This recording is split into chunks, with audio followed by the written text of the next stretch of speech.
తాకట్టులో ఉన్న బంగారాన్ని విడిపించి ఆ రోజు ఆన్లైన్ రేటుకే మేము కొంటాం. Sharma gold company. Hi, welcome to our channel. ఈ రోజు మనతో పాటు ఉన్నారు ప్రముఖ జ్యోతిష్య వాస్తు పండితులు, జ్యోతిష్య వాస్తు శిక్షణ నిపుణులు, అదేవిధంగా మహాగౌరి ఉపాసకులు శ్రీ దింటకుర్తి మురళీకృష్ణ గారు. నమస్కారం గురువు గారు. నమస్తే నాన్న. హరి ఓం శివం. రీసెంట్గా తెలంగాణ ఎలక్షన్ అయితే ముగిసింది సార్. అంటే దాదాపు 1 మంత్ కావస్తుంది. ఇప్పుడు ఎలక్షన్ కోడ్ రాకముందే ఏపీలో ఎన్నికల హడావిడి మొదలైంది. సో ఒకరు కాదు, ఇద్దరు కాదు, త్రిముఖ పోటీ ఉంది. బీజేపీ కూడా దీనికోసం ఆరాట పడుతుంది. సో ఇప్పుడు చూసుకున్నట్టయితే చంద్రబాబు నాయుడు, జగన్, అదేవిధంగా పవన్ కళ్యాణ్, ఈ ముగ్గురు అయితే ప్రధాన రేసులో ఉన్నారు. సో ఒకవేళ పవన్ కళ్యాణ్ గారు టీడీపీతో పొట్టు పెట్టుకున్నప్పటికీ రిజల్ట్ ఎలా ఉంటుందో మనం వేచి చూడాల్సింది. అకార్డింగ్ టు ఆస్ట్రాలజీ ప్రకారం రెండోసారి జగన్ ముఖ్యమంత్రి అయ్యే అవకాశం ఉందా, లేకపోతే ఏపీకి మూడోసారి ముఖ్యమంత్రి చంద్రబాబు అయ్యే అవకాశం ఉందా? అసలు ప్రిడిక్షన్ ఏం చెప్తుంది? దాని గురించి మనం చెప్పుకునే ముందు ఒక విషయం చెప్పుకుందాం ప్రేక్షకులకి. మనం ఇక్కడ మాట్లాడేది ఏ రాజకీయ విశ్లేషణ లేదా ఒక పార్టీకి మనం సపోర్ట్గా మాట్లాడుతున్నామనో ఒక పార్టీకి వ్యతిరేకంగా మాట్లాడుతున్నామో అనేది కాదు. నా తల్లి మహాగౌరి నాకు ఇచ్చిన జ్ఞానాన్ని, ఆ జ్ఞానం ఎంతవరకు సహకరించిందో దాన్ని బట్టి ఈ జాతకాల యొక్క విశ్లేషణ చేయడానికి నేను ప్రయత్నం చేస్తా. ఇక్కడ మనకి జాతకం ఏం చెప్తుందో అది మాత్రమే చెప్పడం జరుగుతుంది. ఓకే, ఇప్పుడు తెలంగాణ ఎలక్షన్లో చాలా క్లియర్గా జాతక విశ్లేషణలు చేశాం. కేసీఆర్ గారిది, రేవంత్ రెడ్డి గారిది. ఎవరన్నా వీడియో చూడకపోతే చూడండి. అంటే జాతకం ఏం చెప్పిందో మనం అదే చెప్పాలి. అది సిద్ధాంతి యొక్క ముఖ్య కర్తవ్యం. అంతేగాని రాజకీయ ప్రెషర్ వలనో లేకపోతే నాకు ఒక నాయకుడు ఇష్టమనో ఆయన గురించి గొప్పగా చెప్పుకోవడం అనేది ఇప్పుడు శాస్త్రజ్ఞుడికి ఉండకూడదు, శాస్త్రవేత్తకు ఉండకూడదు. ఓకే, నేను ఇక్కడ ఆ వీడియోలు చాలా క్లియర్గా చెప్పా. కేసీఆర్ గారు అంటే నాకు చాలా అభిమానం, but he's going to be lose. అదే జరిగింది. మనం ఈరోజు కూడా ఆంధ్రప్రదేశ్లో మార్చిలో జరగబోయే ఎలక్షన్ల గురించి ఎవరు నిజంగా ఛాన్సెస్ ఎక్కువ ఉన్నాయి అనేది మనం చాలా క్లియర్గా విశ్లేషణ చేసుకుందాం. ఇక్కడ మనకి అందుబాటులో ఉన్న డేటా ప్రకారం మనకి వైఎస్ జగన్ గారిది, చంద్రబాబు నాయుడు గారిది, పవన్ కళ్యాణ్ గారిది, ఇక్కడ మనం date of birth and numerology, మనం ఇప్పుడు ఆస్ట్రాలజీ కూడా ఓన్లీ ఒక ఆస్పెక్ట్లో మనం ఎప్పుడు కూడా విశ్లేషణ చేయము. మీకు క్రితం వీడియోలో కూడా చాలా క్లియర్గా చెప్పాను. ఓన్లీ పరాశర పద్ధతిలో కానీ లేదా వేదికలో కానీ ఓన్లీ కృష్ణమూర్తి పద్ధతిలోనో లేదా నాడిలోనో భృగునంది నాడిలోనో చూడటం అనేది కరెక్ట్ కాదు. ఓకే, డిఫరెంట్ టైప్ ఆఫ్ ఆస్పెక్ట్స్లో మనం క్లియర్గా అనాలిసిస్ చేసిన తర్వాత న్యూమరాలజీ యొక్క సహాయం కూడా మనం తీసుకున్న తర్వాత మనం ఈ ప్రిడిక్షన్ ఇవ్వడం అనేది జరుగుతుంది. వైఎస్ జగన్ గారిది ఈ జాతకం వచ్చేప్పటికీ ఇది ఆరుద్ర నక్షత్రం 4వ పాదం. ఈయన యొక్క జాతకంలో బలాబలాలు అంటే ముగ్గురు నాయకుల యొక్క జాతక బలాబలాలు, న్యూమరాలజీ యొక్క బలాబలాలు ఫస్ట్ విశ్లేషణ చేసుకుందాం. ఈయన యొక్క జాతక బలాబలాలు వచ్చేప్పటికి కుజుడు స్వక్షేత్రంలో ఉన్నాడు. ఓకే, గురుడు స్వక్షేత్రంలో ఉన్నాడు. ఈయనకి రవి గురుల కలయిక ఒక మంచి యోగారకం అని చెప్పచ్చు. న్యూమరాలజీలోకి వచ్చేప్పటికి ఈయన బర్త్ నెంబర్ 3, డెస్టినీ నెంబర్ 7. ఈయన యొక్క 2024 పర్సనల్ ఇయర్ నెంబర్ వచ్చి 5. ఇక్కడ చంద్రబాబు నాయుడు గారిది వచ్చి ఈయనది కృత్తికా నక్షత్రం. ఈయనకి రవి ఉచ్చ, చంద్రుడు ఉచ్చ, శుక్ర గురువుల కలయిక. ఇది ఒక మంచి యోగం కింద మనం చెప్పుకోవచ్చు. రవి బుధుల కలయిక బుధాదిత్య యోగం కింద పరిగణింపబడుతుంది. ఇక్కడ కుజ కేతువుల కలయిక ఇంటూ మార్కొట్టాం, ఎందుకంటే అది దాన్ని భస్మాసుర యోగం అంటాం. అంటే ఒక్కొక్కసారి బాబుగారు ఆయన చేసే తప్పులు ఆయనకే భస్మం అయిపోతూ ఉంటాడు అన్నమాట. అటువంటి ఆయన జీవితంలో చాలా జరిగినాయి, మనకి కనబడుతూనే ఉంటుంది. ఆయన యొక్క బర్త్ నెంబర్ వచ్చి 2, డెస్టినీ నెంబర్ వచ్చి 3. ఆయన యొక్క పర్సనల్ ఇయర్ నెంబర్ అంటే 2024 పర్సనల్ ఇయర్ నెంబర్ వచ్చి 5. అంటే ఈ పర్సనల్ ఇయర్ ప్రకారం వీళ్ళిద్దరికీ కూడా సమ ఉజ్జీలుగా ఉన్నాయి, అంటే ఈక్వల్గా ఉన్నాయి. న్యూమరాలజీ ప్రకారం పోటాపోటీగా ఈక్వల్గా ఉన్నాయి. పవన్ కళ్యాణ్ గారి జాతకం దగ్గరికి వద్దాం. ఈయనది వచ్చి ఉత్తరాషాఢ 3వ పాదం.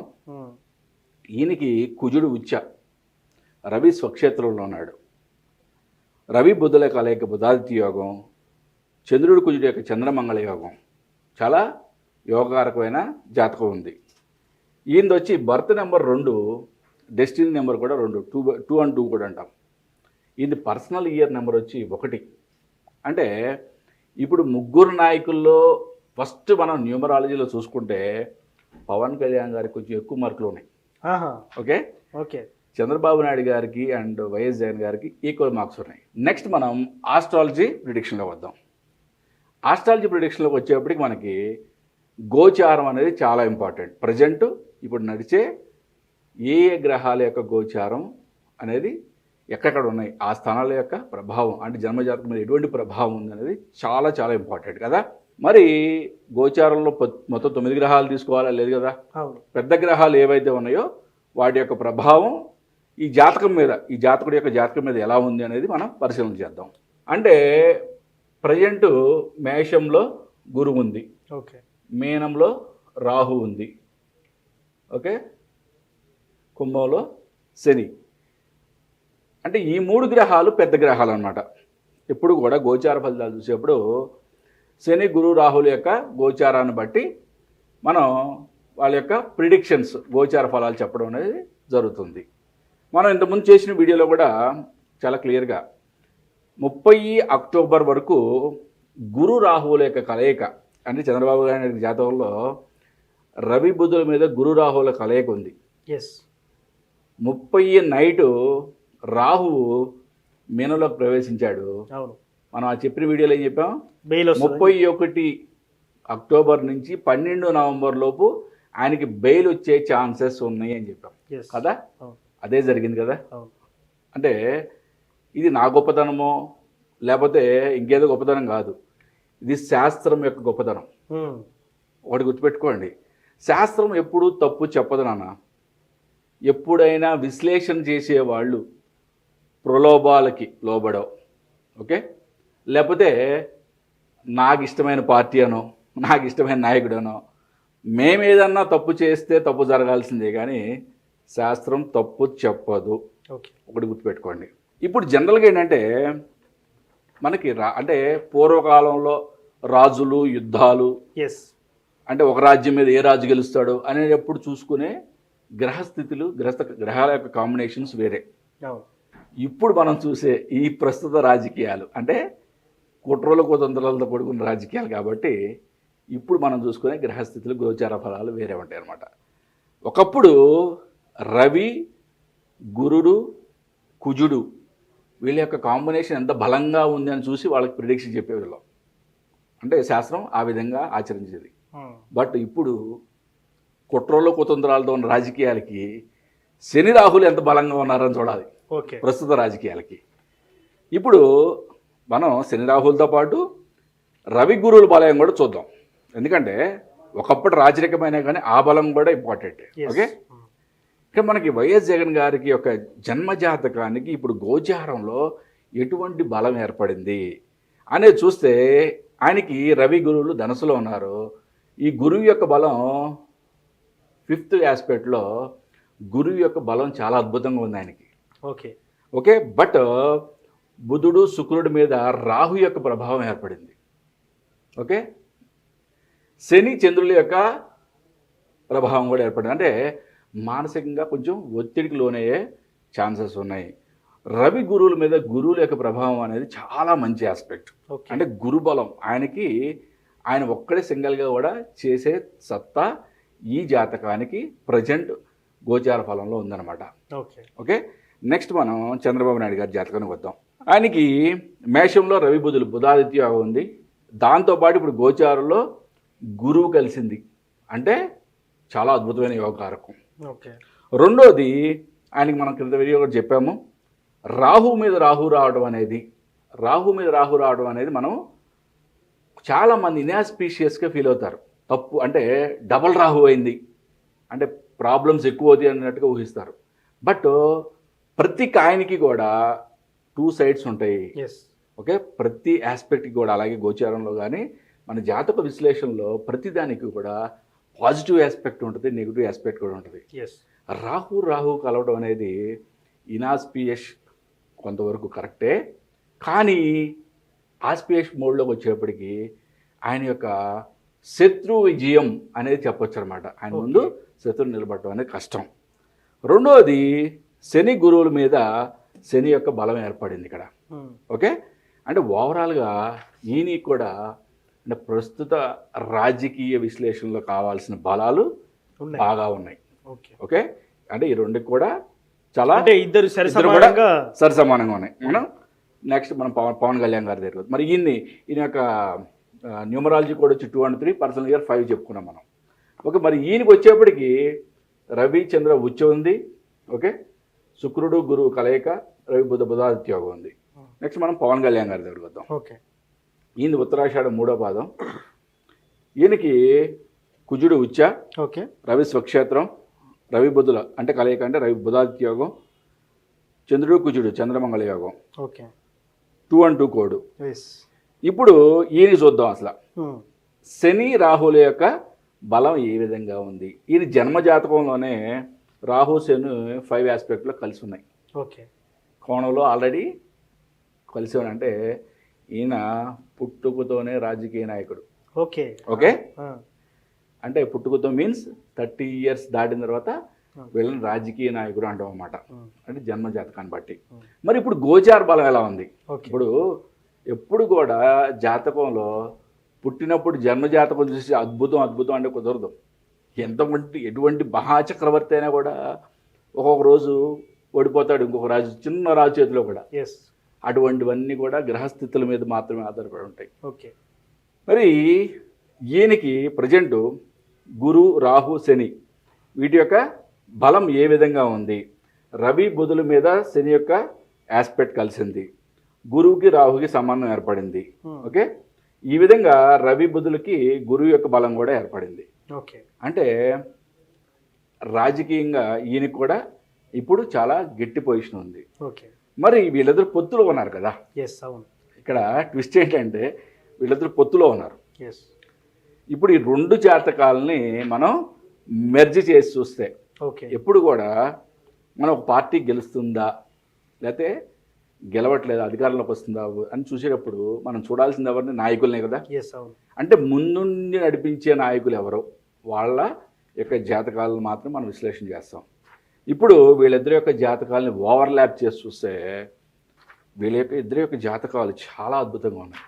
ఓకే, అంటే ఎక్కువ పర్సంటేజ్ ఎక్కువ బలాబలాలు చాలా అంటే గోచారంలో ఉన్న ఫలం కూడా చాలా ఎక్కువగా ఉంది వీళ్ళ బలం. అంటే ఇప్పుడు ఇద్దరికి చూస్తే ఎవరికి ఎక్కువ మార్క్స్ ఇవ్వచ్చు అంటారు? ఇప్పుడు ఇద్దరు కలిసే పోటీ చేస్తున్నారు కదా, అందుకనే ఇద్దరిని ఓవర్లాప్ చేసి చూస్తాం. అంటే ఇప్పుడు ఇక్కడ వైఎస్ జగన్ గారిది సిబిఎన్ చంద్రబాబు నాయుడు గారిది పోటాపోటీగా ఉంది జాతకం.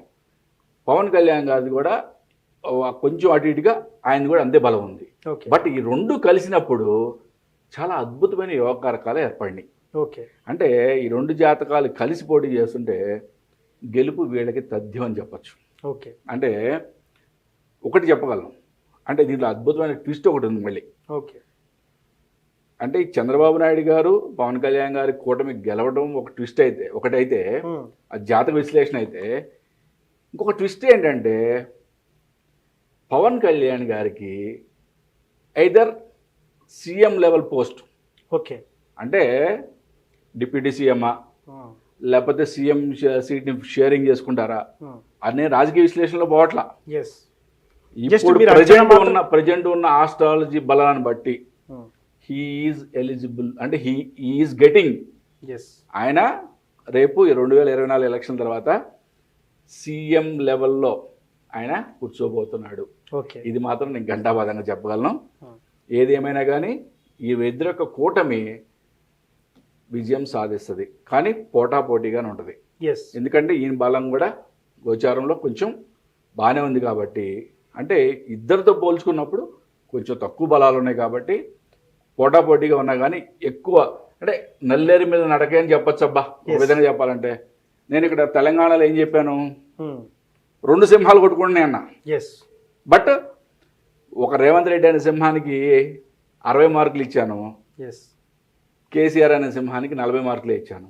అదే రేషియోలో ఇక్కడ సీటింగ్ వాళ్ళకు వచ్చిన ఫలితాలు కూడా అదే విధంగా ఉన్నాయి. కానీ ఇక్కడ ఆస్పెక్ట్ చాలా వీళ్ళిద్దరికి కలిపితే చాలా బలాలు ఎక్కువగా ఉన్నాయి. ఎస్. అంటే వీళ్ళిద్దరి యొక్క విజయం చాలా ఈజీ అని చెప్పచ్చు.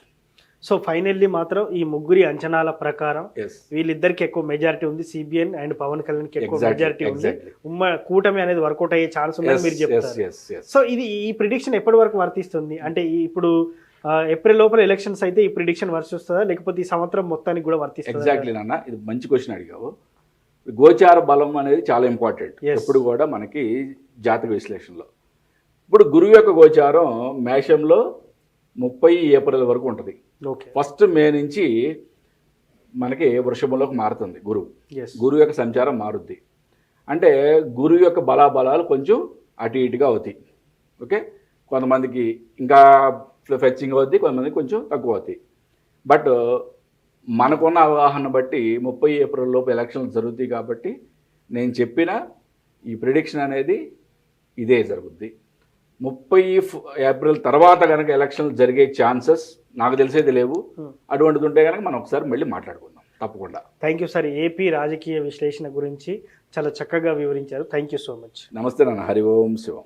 సో చూశారు కదా, ఏపీ హారోస్కోప్ ప్రిడిక్షన్ ప్రకారం చంద్రబాబు నాయుడు, పవన్ కళ్యాణ్, అదేవిధంగా జగన్ గారి జాతకం ప్రకారం చూసినట్టయితే ఎవరు ముఖ్యమంత్రి కాబోతున్నారని చెప్పేసి ప్రిడిక్షన్ వేస్తే మనకు అంచనాల ప్రకారం చెప్పారు. సో ఇది జరగబోయేది ఏప్రిల్ లోపల మాత్రం ఈ ప్రిడిక్షన్ వర్తిస్తుందని చెప్పొచ్చు అని కూడా గురువు గారు చెప్తున్నారు. ఇది వాటి కార్యక్రమం. మరో కార్యక్రమంలో మళ్ళీ కలుద్దాం. Thank you.